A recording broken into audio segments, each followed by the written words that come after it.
Di sebuah desa kecil di ujung pelosok Malang, ada sebuah kejadian yang sampai sekarang masih dibicarakan orang-orang tua di sana. Tentang seorang pemuda yang hampir mati karena santet, tetapi tiba-tiba sembuh total setelah 7 malam berturut-turut berjaga di pos ronda. Bukan karena dukun, bukan karena tabib, bukan pula karena ramuan aneh yang direbus tengah malam. Melainkan karena seorang kakek tua yang selalu datang, tepat setelah lonceng ronda berdentang pukul 11. Pemuda itu, Rama namanya, sempat ingin mengucapkan terima kasih. Namun ketika ia bertanya pada warga desa tentang kakek yang menemani dirinya itu, semua orang menjawab hal yang sama. Tak ada seorang pun kakek yang ronda malam. Dan pos ronda itu sudah puluhan tahun tak dipakai oleh orang tua manapun. Rahasia itu terbongkar ketika lantai pos ronda dibongkar untuk renovasi. Di bawahnya ditemukan sebuah makam tua, dengan nama seseorang yang pernah dikenal sebagai dukun santet paling ditakuti, tetapi wafat dalam keadaan bertobat. Sejak saat itu, orang-orang percaya, ruhnya telah kembali bukan untuk menakutkan, tetapi untuk menolong. Dan inilah kisahnya.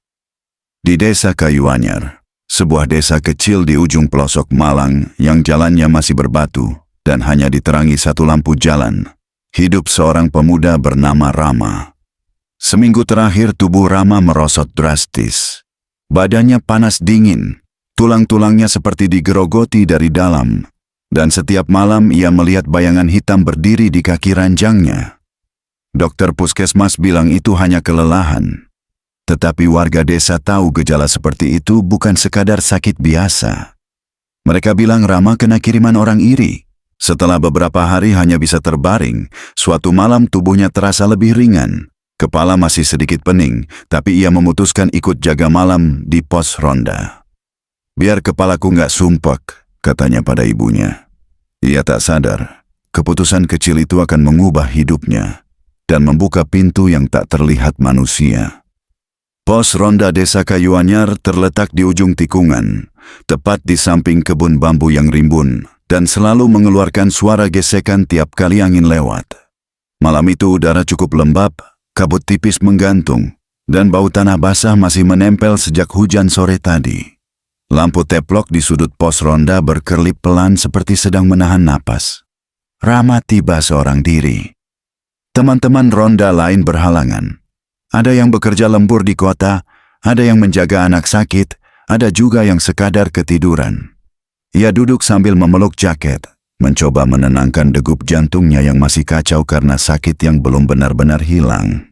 Sesekali ia memijit pelipis, merasakan nyeri itu kembali menusuk halus.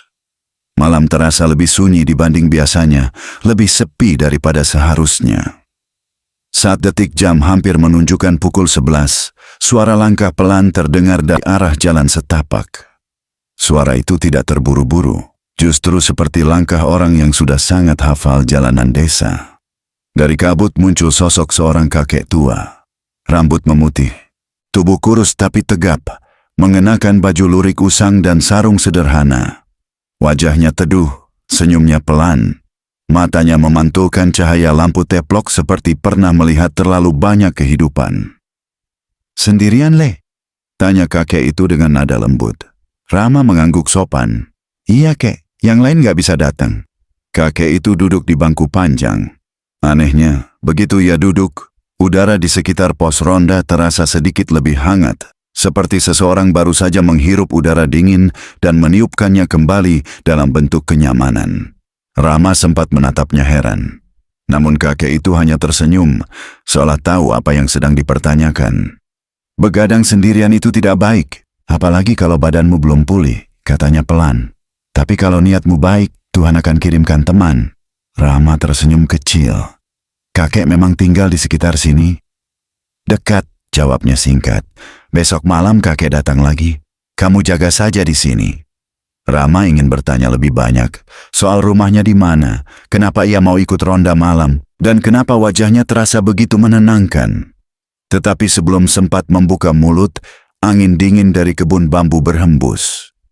Ketika Rama mengalihkan pandangan, kakek itu sudah berdiri, melangkah pulang dengan pelan, menghilang ke balik kabut seolah tubuhnya menyatu dengan malam.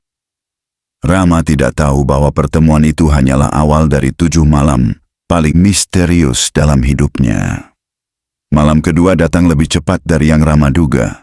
Sepanjang siang tubuhnya terasa jauh lebih ringan dibanding beberapa hari sebelumnya. Ibunya sampai heran karena wajahnya tidak lagi pucat seperti kain basah. Meskipun demikian, Rama tetap merasakan sisa-sisa rasa dingin yang mengendap di punggungnya, seperti bayangan sakitnya belum benar-benar pergi. Menjelang malam, ia kembali berjalan menuju pos ronda. Jalan setapak dari rumahnya diterangi rembulan yang hampir penuh. Angin malam berhembus pelan, menggesek dedaunan pohon kelapa dan bambu, menghasilkan irama malam yang begitu khas. Di kejauhan, suara jangkrik dan burung hantu saling sambut mengisi kesunyian. Sesampainya di pos ronda, Rama duduk sambil menunggu. Lampu teplok kembali menari kecil, memantulkan bayangan samar di dinding bambu. Malam itu sunyi, tapi tidak sesunyi kemarin. Ada perasaan seolah seseorang akan datang, atau memang sudah berada di situ sejak tadi. Tepat pukul 11 lebih sedikit, suara langkah yang sama muncul dari kabut. Kakek tua itu datang lagi, membawa sesuatu di tangan. Botol kecil berisi minyak kayu putih tradisional. Warnanya agak kekuningan dan aromanya kuat, bahkan dari jarak 2 langkah. "Kamu terlihat lebih baik hari ini," ujar sang kakek sambil duduk. Rama mengangguk. Entah kenapa, semalam setelah ngobrol sama kakek, badan saya agak enteng. Kakek itu tersenyum.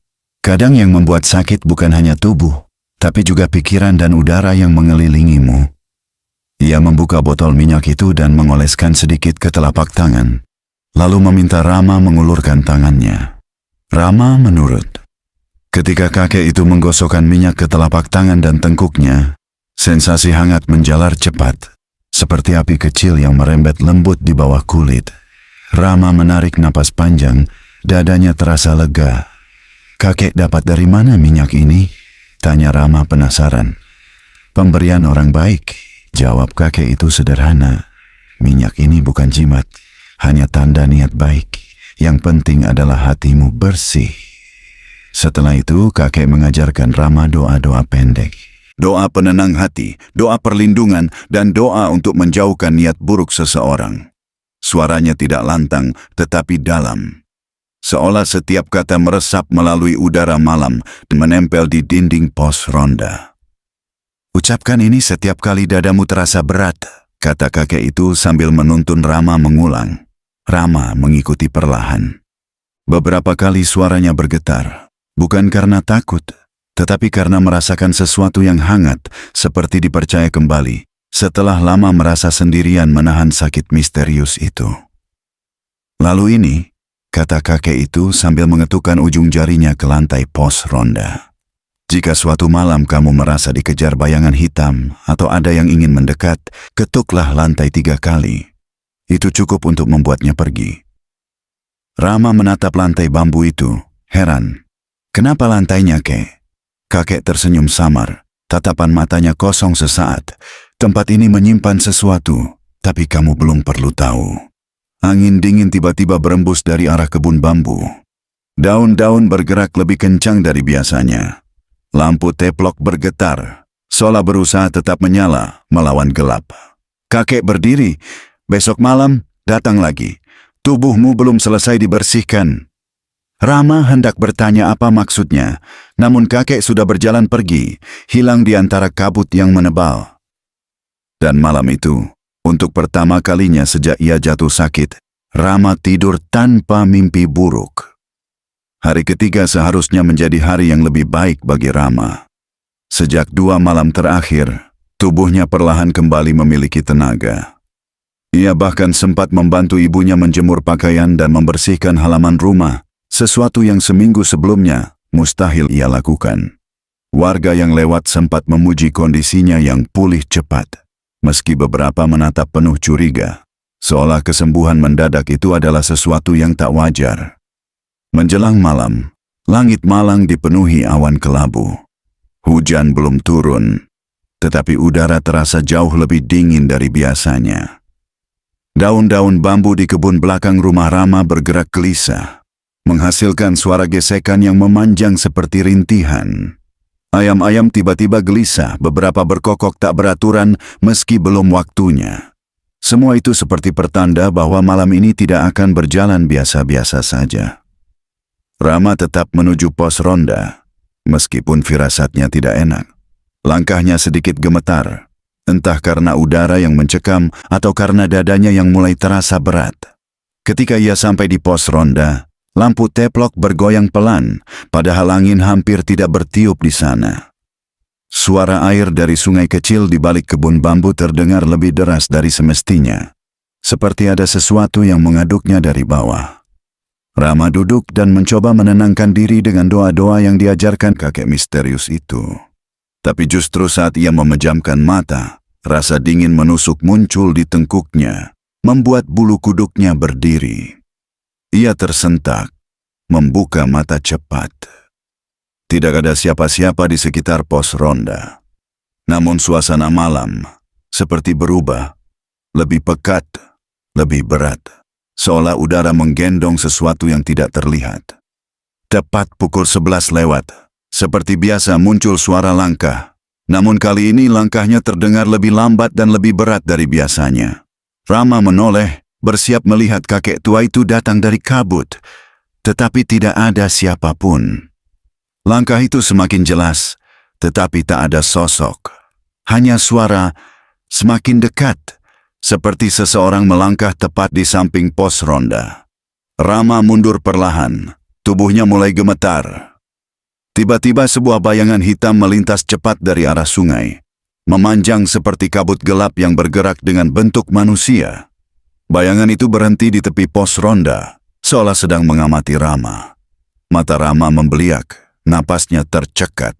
Bayangan itu kemudian memanjang, lalu bergerak memutari pos ronda seperti sedang mencari celah untuk mendekat. Perut Rama melilit keras, dadanya terhimpit, seperti ada sesuatu yang meremas isi tubuhnya dari dalam. Ia merintih, menahan rasa sakit yang kembali menyerangnya jauh lebih kuat dari sebelumnya. Ia teringat pesan kakek. Ketuk lantai 3 kali. Dengan sisa tenaga, Rama merangkak ke arah lantai bambu dan mengetuknya. 1, 2, 3. Sejenak tidak terjadi apa-apa.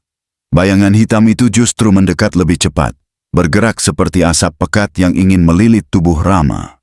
Suaranya seperti bisikan lirih yang meremas hati. Kau milikku, malam ini. Rama hampir berteriak. Tapi pada detik itu, suara ketukan lain terdengar dari bawah lantai pos ronda. Ketukan yang bukan berasal dari dirinya. Ketukan itu keras, tegas, dan teratur, seperti seseorang dari dalam tanah sedang membalas panggilan. Tiba-tiba bayangan hitam itu tertarik ke belakang, seperti disedot oleh kekuatan yang tak terlihat. Kabut gelap itu terpaksa meretakkan dirinya, mengeluarkan suara lengking tidak manusiawi sebelum akhirnya kabur ke arah kebun bambu. Seluruh udara malam mendadak bergetar, dedaunan bergerak hebat seolah menyapu makhluk itu pergi. Beberapa detik kemudian, kakek tua itu muncul dari arah kabut. Wajahnya tampak lebih serius malam ini. Tidak ada senyum, tidak ada sapaan lembut. "Kamu merasakannya?" tanya sang kakek sambil menatap Rama dalam-dalam. Rama mengangguk sambil terengah-engah. Itu apa, kek? Kenapa sakitku balik lagi?" Kakek duduk di sampingnya, lalu menyentuh lantai pos ronda dengan jemari yang tampak bergetar halus. "Ada yang masih mencoba masuk ke tubuhmu. Kiriman lama yang belum selesai." "Kenapa dia bisa datang ke sini?" Rama bertanya dengan suara bergetar. Kakek menatap gelapnya kebun bambu. "Karena tempat ini adalah tempat yang pernah menghadapi mereka. Dan karena kamu telah memanggil." Rama kebingungan. "Memanggil? Saya tidak memanggil siapapun." "Tadi," ujar kakek pelan, "saat kamu mengetuk lantai ini." Rama terdiam. Ia ingin bertanya lebih jauh, tapi kakek itu berdiri dan menatapnya dengan sorot mata yang jauh lebih dalam dari sebelumnya. Seperti menahan sesuatu yang tidak boleh diucapkan. "Malam ini belum selesai, kaum," katanya. "Tapi kamu aman. Pergilah pulang, istirahat. Besok malam kita lanjutkan. Kamu harus kuat. Rama bangkit dengan tubuh masih gemetar. Namun sebelum ia melangkah pergi, ia menoleh sekali lagi. Kakek itu sudah tidak terlihat. Tak ada suara langkah, tak ada bayangan. Hanya udara hangat tipis yang tersisa. Dan untuk pertama kalinya, Rama bertanya-tanya, apakah kakek itu benar-benar manusia? Hari keempat dimulai dengan suasana yang jauh lebih lengang daripada biasanya. Bahkan ayam jago tetangga yang biasanya berkokok keras sejak subuh terdengar enggan bersuara hari itu. Udara pagi terasa berat, seolah menyimpan sisa-sisa ketegangan dari serangan gaib yang terjadi semalam. Rama bangun dengan tubuh sedikit lelah, tetapi tidak separah malam sebelumnya. Ada rasa hangat samar yang muncul setiap kali ia mengingat ketukan dari bawah lantai pos ronda. Ketukan yang membuat bayangan hitam itu kabur begitu saja. Ibunya sempat memperhatikan kondisi Rama yang lebih baik. Kamu sudah bisa jalan jauh lagi, nak, tapi jangan dipaksa. Kalau mau ronda, hati-hati, pesan ibunya. Rama mengangguk.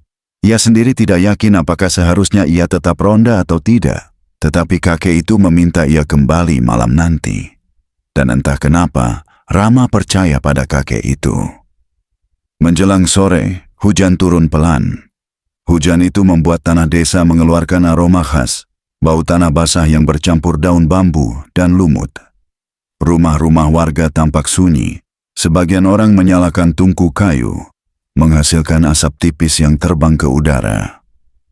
Ketika malam tiba, Rama kembali melangkah menuju pos ronda. Hujan sudah reda, tapi tetes air masih jatuh dari daun bambu, membuat suara ritmis yang terasa menenangkan. Lampu teplok sudah menyala ketika ia tiba, seolah ada seseorang yang datang lebih dulu. Namun pos ronda terlihat kosong. Rama duduk menunggu, jantungnya berdebar pelan, bukan karena takut, tetapi karena penasaran. Ada sesuatu pada kakek itu, ketenangan, kehangatan, dan cara bicara yang membuat Rama merasa aman, meski yang mereka hadapi adalah sesuatu yang tak terlihat. Pukul 11 lewat beberapa menit, suara langkah yang sangat dikenalnya muncul dari arah kebun bambu. Kakek itu datang, membawa payung bambu tua yang masih meneteskan air hujan. Rambutnya tampak lebih basah, namun wajahnya tetap tenang. Malam ini lebih tenang dibanding kemarin, ujar kakek itu sambil duduk. Sudah tidak ada yang mencoba masuk ke tubuhmu. Rama menghela napas lega. Tapi saya masih penasaran, Kek. Apa sebenarnya yang mengejar saya kemarin? Kakek tersenyum tipis. Tapi kali ini ada sesuatu di balik senyumnya, semacam kesedihan yang dalam. Ia menatap lantai pos ronda, seolah melihat sesuatu yang hanya dapat ia pahami. Kamu kuat, Rama, dan kamu baik. Tapi ada orang yang tidak suka ketika orang baik punya masa depan. Ilmu hitam, itu ada. Dan kiriman seperti yang kamu terima, biasanya bukan berasal dari dendam kecil. Biasanya itu datang dari iri hati yang membusuk. Rama mengangguk, meski hatinya menghangat oleh rasa takut. Kakek tahu banyak tentang itu ya? Kakek itu diam sejenak, lalu menarik napas panjang. Kakek dulu pernah berada di jalan yang salah, Le. Rama menoleh cepat. Jalan salah bagaimana? Ada seseorang, lanjut kakek dengan suara rendah, yang dulu tersesat. Ia mempelajari ilmu hitam.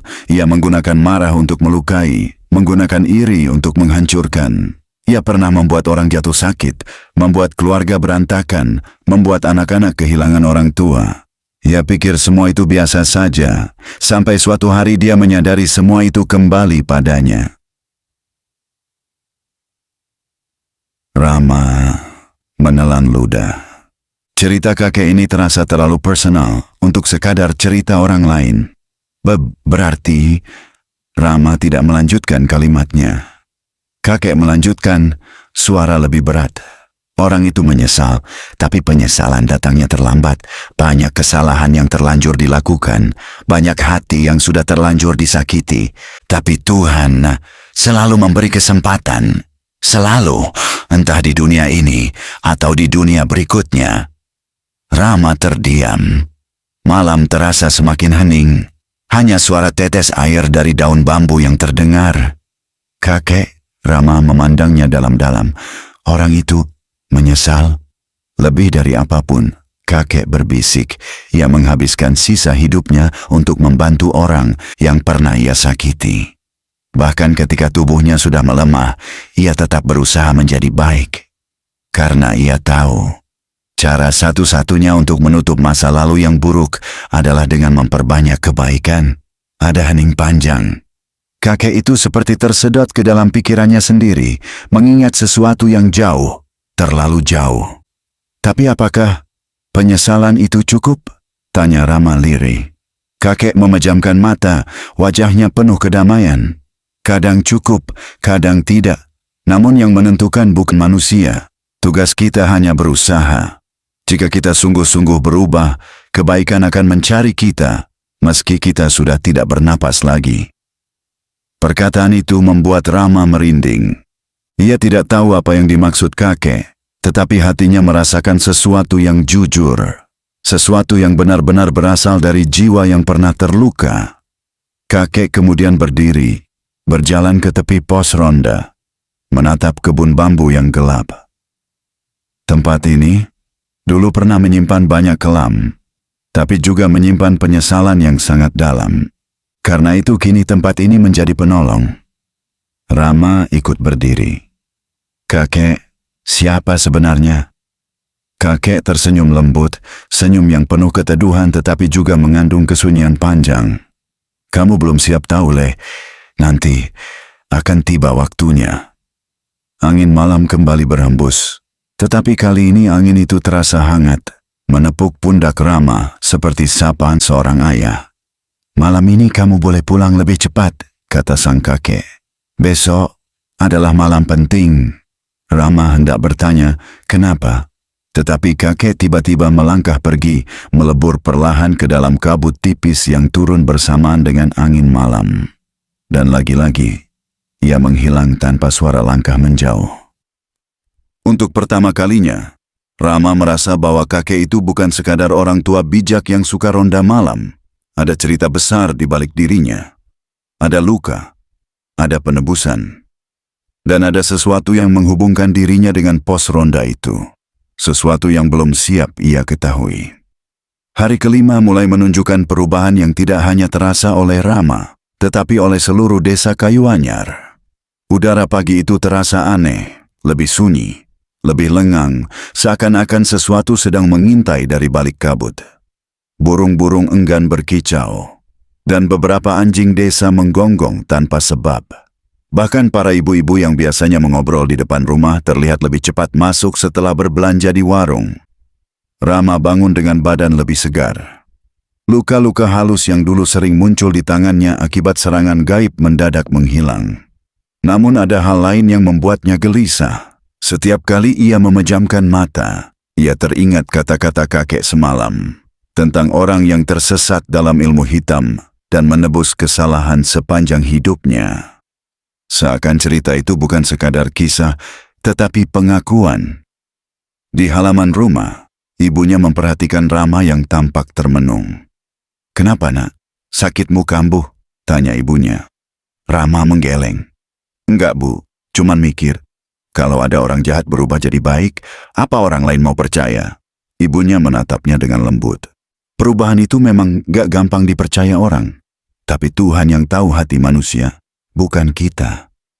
Rama terdiam. Jawaban itu sederhana, tetapi justru membuat pikirannya semakin penuh. Siang itu, beberapa warga berkumpul di balai desa. Mereka membicarakan sesuatu yang aneh. Sebuah rumor yang mulai tersebar tentang kehadiran seorang kakek tua yang muncul di pos ronda setiap malam. Dan tentu saja, nama Rama muncul di tengah pembicaraan itu. Pak Darto, salah satu warga yang paling cerewet, mengernyitkan dahi sambil mengelus dagu. "Lah kemarin Rama bilang dia ditemani kakek waktu ronda. Tapi kita semua tahu, sejak pandemi pos ronda itu jarang dipakai. Mana ada orang tua ikut jaga malam. Bu Wirni, seorang janda yang tinggal dekat kebun bambu, ikut menimpali. Aku aja jarang lihat siapa-siapa lewat situ kecuali Rama itu sejak sakitnya pulih. Tapi memang beberapa malam ini pos ronda kayak ada yang nunggu. Lampu teploknya menyala terus. Loh, siapa yang nyalain? Bensinnya aja habis kalau dipakai terus, seru warga lain. Pembicaraan itu semakin ramai, dan akhirnya kepala desa turun tangan. Ia meminta sesepuh desa, Mbah Sinto, untuk memberikan pendapat. Mbah Sinto adalah lelaki tua yang sudah hidup lebih dari 70 tahun di Kayuanyar. Ia hafal sejarah desa, termasuk cerita-cerita kelam di balik tempat-tempat tertentu. Mbah Sinto duduk bersila, tatapannya jauh.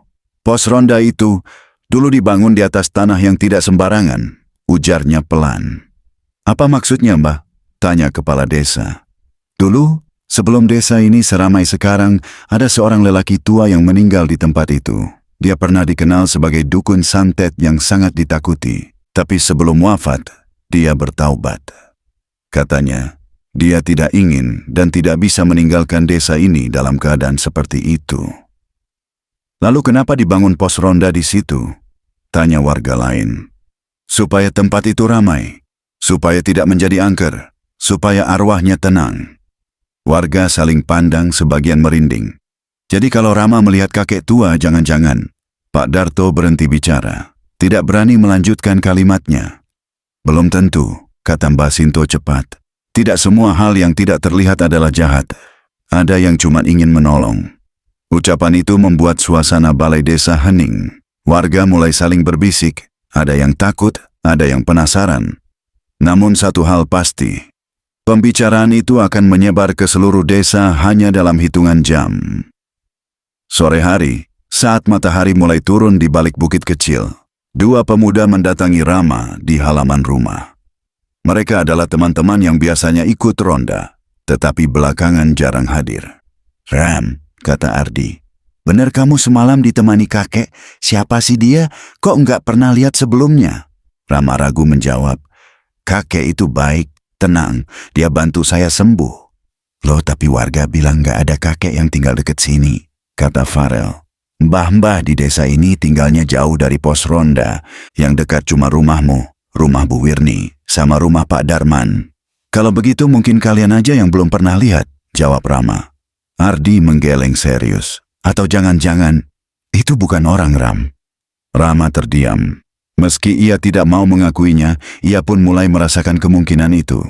Malam ini kami ikut ronda, kata Farel. Kalau kakek itu datang, kita lihat bareng-bareng. Rama hendak menolak, tetapi ia urung. Mungkin memang saatnya orang lain juga melihat. Atau justru itu hal yang harus ia hindari. Malam itu, Rama menuju pos ronda bersama Ardi dan Farel. Bulan terselimuti awan, membuat cahaya malam redup dan pekat. Suara gesekan bambu terdengar lebih keras, seperti ada sesuatu bergerak di antara batang-batangnya. Lampu teplok di pos ronda sudah menyala. Farel langsung mendekat dan memeriksa. Ini siapa yang nyalain? Ini kan tadi sore padam, gumamnya. Ardi menelan ludah. Ram, jangan bilang kakek itu udah datang duluan. Rama menggeleng. Belum, setiap malam dia datang jam 11 lewat sedikit. Ketiganya duduk, waktu berjalan pelan. Setiap suara angin membuat mereka menoleh. Ketika jam menunjuk pukul 11, Ardi dan Farel mulai gelisah. Ram, kok kayak ada suara orang jalan? Bisik Farel. Rama juga mendengarnya, suara langkah, pelan, teratur. Tapi anehnya terdengar seperti berasal dari dua arah sekaligus, dari depan pos ronda, dan dari bawah lantainya. Bayangan kabut tipis muncul di ujung jalan. Tuh dia, Ardi menunjuk. Samar-samar terlihat sosok kakek berjalan mendekat. Namun langkahnya begitu lembut, seakan-akan ia tidak menyentuh tanah. Ardi dan Farel merinding, tubuh mereka gemetaran. Ketika kakek itu mendekat dan masuk ke dalam cahaya lampu teplok, wajahnya terlihat jelas, ramah, teduh, tenang, tidak ada yang menyeramkan. Tetapi Ardi tersentak. Ram, kenapa dia nggak punya bayangan? Farel menutup mulut, hampir menjerit. Rama menatap kakek itu, hatinya berdesir. Kali ini ia pun menyadarinya. Betapapun terang lampu teplok itu, Sosok kakek tidak memantulkan bayangan sama sekali. Kakek itu tersenyum kecil pada Rama, tetapi tatapannya sekilas mengarah pada dua pemuda di belakangnya. Ada sorot lembut tetapi tajam, seolah ia tahu mereka ketakutan. Kakek, siapa panjenengan? Ardi terbata. Kakek itu tidak menjawab. Ia hanya mengalihkan pandangan ke lantai pos ronda, mengetuknya pelan sekali, dan suara balasan terdengar dari bawah. Suara ketukan dari dalam tanah. Farel mundur ketakutan. Ram, ayo pulang. Ini bukan manusia. Ini... Diam, kata kakek itu tiba-tiba. Suaranya lembut namun tegas. Semua terdiam. Kakek kemudian menatap Rama. Besok malam, semuanya akan jelas. Kamu harus datang sendirian. Jangan bawa siapapun. Rama gugup, tapi mereka sendirian. Nada itu tidak bisa dibantah. Setelah itu, kakek berbalik dan melangkah pergi. Namun sebelum benar-benar menghilang, ia berkata dengan suara yang hampir seperti angin. Desa ini pernah gelap karena aku. Kini biarkan aku menjaganya. Ardi dan Farel membeku. Rama pun terdiam, tidak tahu apa yang harus dipikirkan. Dan malam itu menjadi awal dari kecurigaan seluruh desa, bahwa pos ronda mereka tidak lagi dijaga manusia. Hari ke-6 tiba dengan suasana yang lebih berat dari hari-hari sebelumnya. Sejak fajar, desa Kayu Anyar diselimuti kabut pekat yang tidak kunjung menipis. Bahkan ketika matahari sudah tinggi, orang-orang keluar rumah dengan wajah gelisah. Anak-anak dilarang bermain di luar. Ayam-ayam dibiarkan tetap di kandang, dan beberapa warga menutup jendela lebih cepat dari biasanya. Rama bangun dengan jantung tidak enak. Malam kelima yang penuh ketegangan masih membekas kuat dalam pikirannya. Ia teringat betapa jelasnya ia melihat kakek itu tanpa bayangan. Terbayang suara ketukan dari bawah lantai pos ronda. Ketukan yang berbunyi seperti panggilan dari dunia yang tidak lagi bernafas. Ardi dan Farel tidak berani berbicara banyak pagi itu. Mereka hanya pamit dengan wajah pucat saat menemuinya sebentar. Ram, kalau kamu mau ronda malam ini, kami nggak bisa ikut. Maaf, kata Ardi sambil menghindari tatapan langsung. Farel bahkan tidak berani mengucap apapun. Rama tidak menyalahkan mereka. Ia sendiri merasakan kecemasan yang sama. Namun janji adalah janji. Kakek itu, siapapun dia, meminta ia datang sendiri malam ini. Dan entah kenapa, di balik semua ketakutan, Rama merasa ia harus menepatinya. Menjelang sore, kabut semakin tebal. Sinar matahari hampir tidak mampu menembusnya. Burung-burung di kebun bambu tidak berkicau sama sekali. Angin yang biasanya sepoi-sepoi kini terasa berat, seperti membawa beban yang tidak terlihat. Ibunya melihat kegelisahan Rama sejak siang. Nah, kalau kamu tidak enak hati, jangan ronda malam ini, ucap ibunya sambil mengelus lengan Rama. Rama memaksakan senyum. Nggak apa-apa, Bu, saya hanya mau memastikan tidak ada apa-apa. Ibunya tampak ragu, tapi tidak memaksa. Ia hanya memberikan bekal air panas dan syal tebal. Kalau ada yang aneh, pulang. Rama mengangguk. Ketika malam turun, kabut menjadi semakin pekat. Cahaya lampu jalan terlihat seperti titik kecil yang tenggelam di balik tirai putih. Suara jangkrik hilang sepenuhnya. Yang terdengar hanyalah desisan angin yang tidak pernah berhenti. Pos ronda tampak samar dari jauh. Lampu teploknya sudah menyala, padahal Rama yakin ia belum menyalakannya. Tinggal 4 langkah sebelum ia tiba di depan pos ronda, bulu kuduknya berdiri. Ia merasa seperti sedang mendekati sesuatu yang bukan lagi milik dunia manusia. Rama duduk di dalam pos ronda. Hatinya tidak tenang. Setiap detik terasa lebih panjang. Malam itu tidak memiliki suara, seolah dunia menahan napas. Ketika jam menunjukkan pukul 11 lewat, sesuatu berubah. Dari arah kebun bambu, angin dingin menerjang kuat. Daun-daun bergesekan ganas, seperti diserang badai. Tanah bergetar halus. Rama berdiri panik, memandang ke segala arah. Dan tiba-tiba, kegelapan bergerak. Bukan kabut. Bukan bayangan biasa, Itu adalah bentuk hitam yang menyatu dengan malam, bergerak cepat, memanjang seperti kain gelap yang diseret sesuatu yang tidak terlihat. Dari tengah kegelapan itu muncul suara. Bukan suara manusia, bukan suara hewan. Suara itu terdengar seperti bisikan yang dipaksa keluar dari tenggorokan yang tidak punya udara. Waktu sudah tiba. Rama mundur, napasnya tersengal. Kegelapan itu bergerak mendekat, melilit tiang pos ronda, menembus lantai bambu, lalu memutar kembali di hadapannya. Tubuh Rama merasa seperti disedot dari dalam. Sakitnya kembali, kali ini jauh lebih menyiksa. Rasanya seperti ada tangan-tangan dingin yang meremas jantungnya. "Ah!" Rama berteriak, menahan rasa sakit yang membuat lututnya lemas. Ia meraih lantai bambu, mencari pegangan. Kegelapan itu seolah tertawa. Tawa lirih, menggema, memantul-mantul di dalam kepala Rama.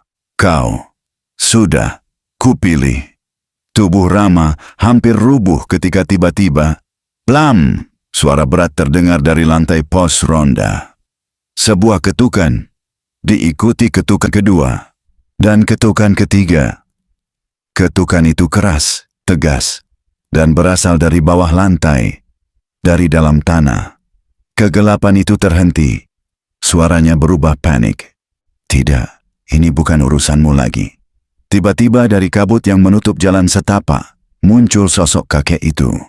Kali ini ia berjalan lebih cepat, hampir seperti melayang. Matanya tidak lagi teduh. Matanya penuh cahaya memantul seperti bara kecil. "Cukup," seru sang kakek dengan suara yang tidak pernah terdengar sebelumnya. Lebih kuat, lebih dalam, hampir seperti dua suara sekaligus. Kegelapan itu berbalik mengarah ke kakek, seperti hendak menyerang. Tetapi kakek menepuk lantai pos ronda sekali lagi, dan suara balasan dari bawah tanah menggema, lebih keras daripada sebelumnya. Tanah bergetar, tiang-tiang bambu ikut berdetak. Lampu teplok menyala lebih terang, seperti dipaksa oleh kekuatan tak terlihat. "Kau tidak berhak lagi menyentuh anak ini," kata kakek. Kegelapan itu bergetar, lalu mengeluarkan suara memekakkan telinga, gabungan antara jeritan dan gemuruh angin. Kau masih mempertahankan desa ini? Setelah apa yang kau lakukan? Setelah dosamu?" Kakek tidak bergeming. "Dosa hanya bisa ditebus dengan kebaikan. Aku tidak akan membiarkanmu menyentuh siapapun lagi." Kegelapan itu meradang, memanjang seperti tangan yang hendak mencengkeram. Rama terjatuh, menutup telinganya. Namun sebelum kegelapan itu bisa menyentuh kakek, lantai pos ronda bergetar hebat. Lalu suara keras seperti sesuatu yang retak terdengar.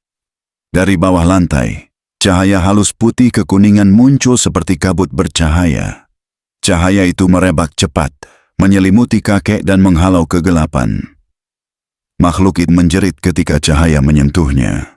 Teriakannya mengguncang pohon bambu, membuat dedaunan rontok berserakan. Kegelapan itu mengecil, hingga akhirnya meledak menjadi serpihan kabut hitam yang kemudian menghilang sepenuhnya. "Hening." Rama tergeletak sambil terengah-engah. Kakek berdiri tegak meski tubuhnya tampak sangat lelah. Ia berbalik menatap Rama, matanya kembali hangat seperti biasa. "Kamu kuat," katanya pelan. "Lebih kuat dari yang kamu kira." Rama berusaha duduk meski masih gemetar. Kek, apa itu? Dan apa yang sebenarnya terjadi?" Kakek duduk di sampingnya. Tatapannya kosong sejenak, seperti menembus masa lalu yang jauh sekali. "Itu adalah sisa dari kiriman santet yang ditujukan padamu. Sang pengirim sudah lama tak punya kekuatan.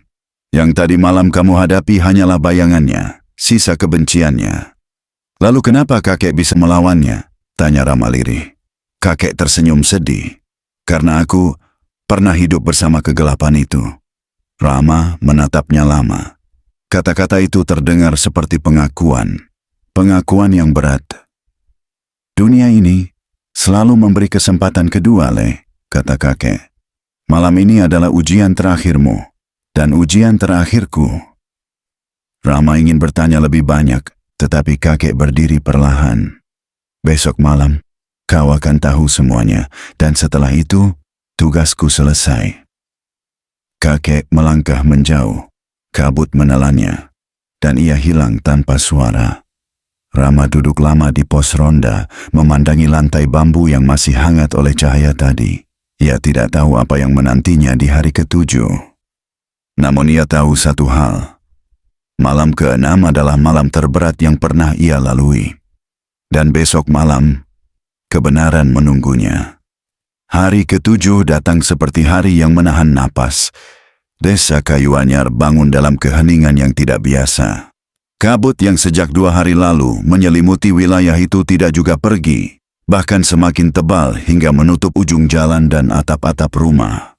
Warga berbisik-bisik, sebagian tidak berani keluar, sebagian hanya mengintip dari balik jendela. Hari itu, Rama bangun dengan tubuh yang terasa sangat ringan, lebih sehat dari sebelumnya. Seolah penyakit yang menghantuinya berminggu-minggu telah benar-benar hilang. Namun ada hal lain. Hatinya justru semakin berat. Ada rasa penantian, rasa takut, dan rasa ingin tahu yang bercampur menjadi satu. Ia tahu malam ke-7 bukan malam biasa. Ia ingat kata kakek, besok malam, semuanya akan jelas. Pagi hingga sore berjalan lambat, seperti jam sengaja ditahan oleh alam. Rama mencoba membantu ibunya memasak, menyapu halaman, dan mengurus ayam. Tetapi pikirannya selalu kembali ke pos ronda.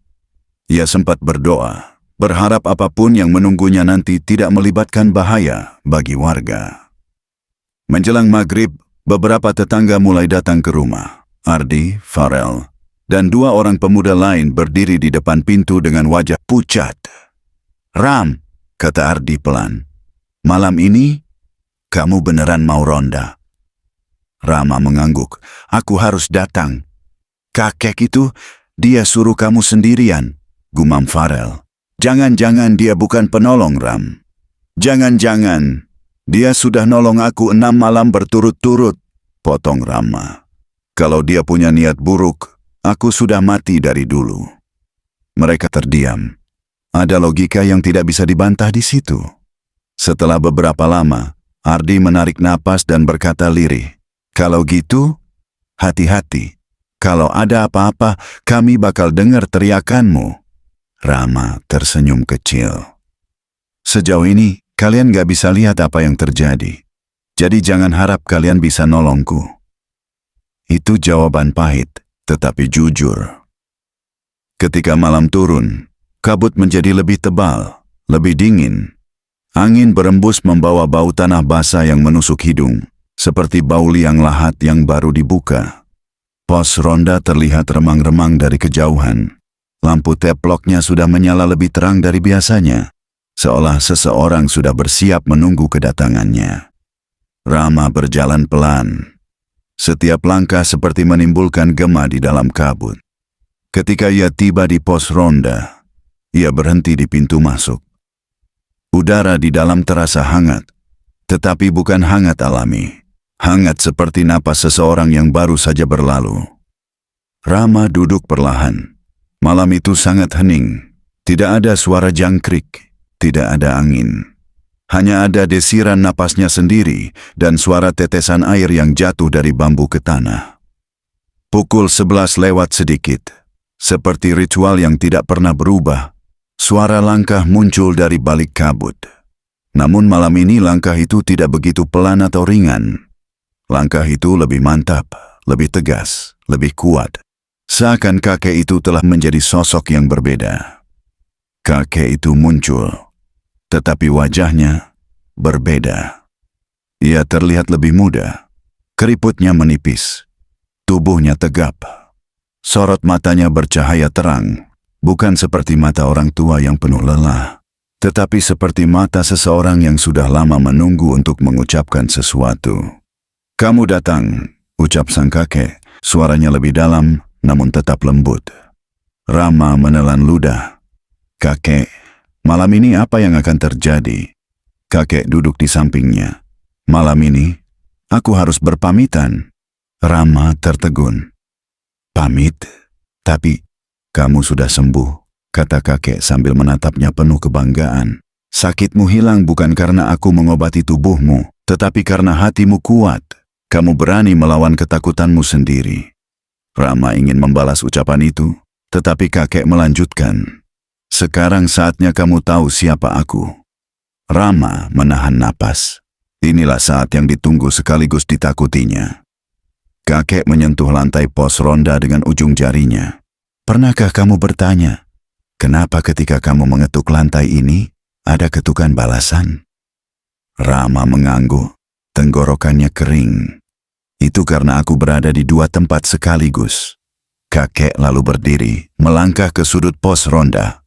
Ia menunduk, menatap lantai bambu yang sudah tua, retak, dan sebagian menghitam oleh usia. Di bawah sini, ada sesuatu yang harus kamu lihat. Tepat setelah ia berkata begitu, suara dari balik kabut terdengar. Suara beberapa warga mendekat. Rama terkejut. Dari jauh terlihat lampu-lampu senter. Kepala desa, Mbah Sinto, Ardi, Farel, dan beberapa warga lain datang dengan wajah cemas. Ram, apa kamu di situ? Teriak kepala desa.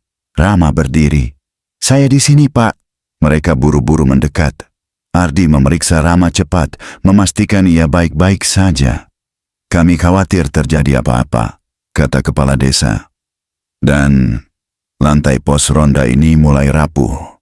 Kami putuskan untuk membongkarnya malam ini. Nanti bisa bahaya kalau seseorang jatuh.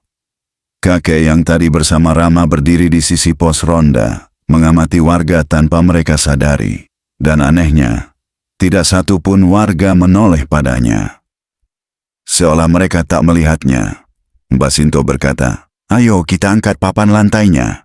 Beberapa warga mulai membongkar lantai bambu. Rama berdiri terpaku, jantungnya berdegup keras. Kakek itu berdiri diam, tatapannya lembut. Ketika papan lantai diangkat, tanah di bawahnya terlihat gembur, lembab, dan berbau tua. Namun setelah papan ketiga dibuka, semua warga terdiam. Di bawah sana, ada batu nisan. Batu nisan tua, bercahaya lembut diterpa lampu senter. Tulisan di atasnya masih terbaca meski usianya sudah puluhan tahun. H. Sarman, mantan dukun santet. Wafat dalam taubat. Rama ternganga. Ardi mundur beberapa langkah ketakutan. Beberapa warga beristighfar berkali-kali. Mbah Sinto berbisik pelan, ini makamnya benar-benar ada di sini. Pada detik itu, Rama menoleh ke samping, ke arah kakek yang menjaganya selama 7 malam terakhir. Sosoknya masih berdiri di sana, matanya dipenuhi kehangatan yang tidak bisa digambarkan. Kakek, suara Rama parau, jadi kakek adalah... Ya Le, jawab kakek itu lembut. Aku adalah Sarman, dukun yang dulu membuat banyak orang menderita. Aku mati dengan penuh penyesalan. Aku ingin memperbaiki segalanya, meski sudah terlambat bagi tubuhku. Air mata perlahan mengalir di pipi Rama. Kamu datang 7 malam hanya untuk menolongku? Tanya Rama, suaranya bergetar. Kakek tersenyum, senyum yang begitu damai. Aku menjaga siapapun yang membutuhkan, karena itu satu-satunya jalan untuk menebus masa lalu. Angin hangat menyapu pos ronda.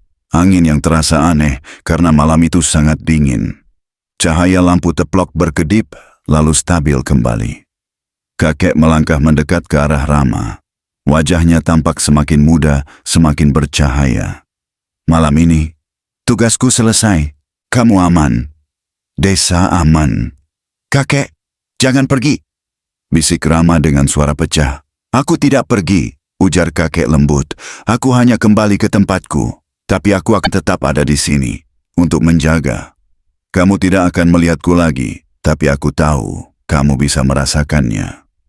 Ia kemudian berdiri di tengah pos ronda, tepat di atas makam yang baru terbongkar.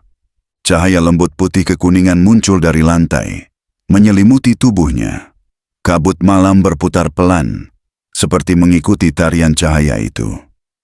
Katakan pada warga, ujar kakek yang suaranya mulai berbaur dengan angin, bahwa kegelapan bisa berubah menjadi cahaya. Jika seseorang benar-benar menyesal. Tubuhnya semakin transparan, wajahnya semakin muda, tatapannya semakin damai. Terima kasih Rama, karena kamu memberi kesempatan bagi seseorang dari dunia lain untuk menjadi baik kembali. Dan dengan itu, kakek Sarman hilang. Hilang perlahan, seperti asap yang tertiup angin, menyisakan hangat ringan yang menyentuh pipi Rama. Malam itu, pos ronda tidak lagi menjadi tempat biasa. Saat warga masih terpaku memandangi makam tua itu, hanya Rama yang menunduk sambil tersenyum kecil. Senyum penuh rasa syukur. Ia akhirnya mengerti. Selama 7 malam itu, yang menjaganya bukan manusia, melainkan seorang penjaga yang ingin menebus seluruh dosanya dari dunia yang berbeda. Sejak malam ketika makam itu ditemukan, suasana desa Kayuanyar berubah pelan tetapi pasti. Kabut yang selama beberapa hari menutup desa akhirnya menipis pada pagi berikutnya. Burung-burung kembali berkicau. Ayam jago berkokok seperti semula. Dan angin yang bertiup tidak lagi membawa dingin menusuk, melainkan hangat lembut yang membuat warga merasa aman. Desa itu seakan kembali bernapas setelah menahan ketakutan yang tak mereka pahami. Namun bagi Rama, perubahan yang paling terasa justru ada di dalam dirinya. Tubuhnya sehat, jauh lebih kuat dari sebelumnya. Tidak ada lagi rasa nyeri, tidak ada lagi mimpi buruk, tidak ada lagi bayangan hitam yang mengintai dari balik ruang gelap kamar tidurnya. Setiap pagi ia bangun dengan rasa ringan, seolah jiwanya telah diangkat dan dibersihkan oleh sesuatu yang tidak bisa dijelaskan manusia. Rama kini selalu datang ke pos ronda setiap malam. Bukan karena diwajibkan oleh warga, tetapi karena ia merasa ada kewajiban moral, sebuah penghormatan bagi seseorang yang telah menolongnya dari dunia yang tak terlihat. Ia duduk di bangku kayu yang kini baru direnovasi warga. Lantai pos ronda telah diganti dengan papan baru, namun batu nisan di bawahnya tetap dipertahankan. Warga sepakat tidak memindahkannya. Kita biarkan dia di sini, kata Mbak Sinto waktu itu. Dia sudah menjaga desa ini lebih lama dari siapapun. Sejak malam itu, warga mulai memperlakukan pos ronda dengan cara berbeda. Tidak ada lagi yang menyepelekannya. Tidak ada yang berani bicara sembarangan. Mereka datang bergantian, ronda dalam suasana lebih tenang dan lebih hormat. Setiap kali Rama duduk sendirian, ia merasakan sesuatu. Sebuah kehangatan yang menyentuh pundaknya. Sebuah embusan angin tipis yang tidak datang dari arah manapun. Kadang lampu teplok berkedip halus, seperti ada seseorang yang baru saja lewat. Rama tidak takut, justru ia merasa ditemani. Terima kasih, Kek, bisiknya setiap malam. Saya nggak akan lupa. Ia mulai menerapkan semua pesan yang diajarkan kakek itu. Doa-doa kecil sebelum tidur, menjaga hati tetap baik, membatasi marah, tidak membalas keburukan dengan keburukan. Perlahan, hidupnya berubah. Rezekinya lancar, kesehatan membaik, dan ia menjadi pribadi yang lebih sabar. Orang-orang desa pun merasa nyaman berada di dekatnya. Bahkan beberapa warga mengaku, ketika mereka kepikiran sesuatu atau merasa takut di malam hari, mereka merasakan angin hangat lewat di sekitar pos ronda. Seakan penjaga itu masih berdiri di sana, menjaga mereka tanpa wujud.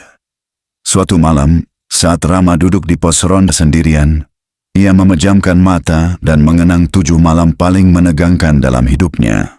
Ia membayangkan wajah kakek Sarman, ramah, tenang, penuh penyesalan, tapi juga penuh ketulusan. Aku harap kakek sudah tenang, gumamnya. Angin pelan bertiup, hangat. Senyum kecil muncul di wajah Rama. Ia tahu itu jawabannya. Waktu berlalu, tetapi cerita tentang penjaga, tentang penjaga pos ronda masih diceritakan dari mulut ke mulut. Cerita tentang seorang mantan dukun santet yang menyesal, menghabiskan sisa hidup dan sisa kematiannya untuk menjaga desa kecil di ujung pelosok Malang. Rama tak pernah lagi melihat sosok kakek itu. Tapi setiap kali malam turun, ia merasakan bahwa pos ronda itu tidak pernah benar-benar kosong. Ada penjaga yang tak bisa dilihat, tetapi bisa dirasakan. Penjaga 2 dunia. Dan selama kebaikan masih dilakukan, Selama seseorang masih mau berubah meski terlambat, roh itu akan tetap berada di sana, menjaga, mengawasi, dan menebus masa lalunya dengan kebaikan yang tak pernah berhenti.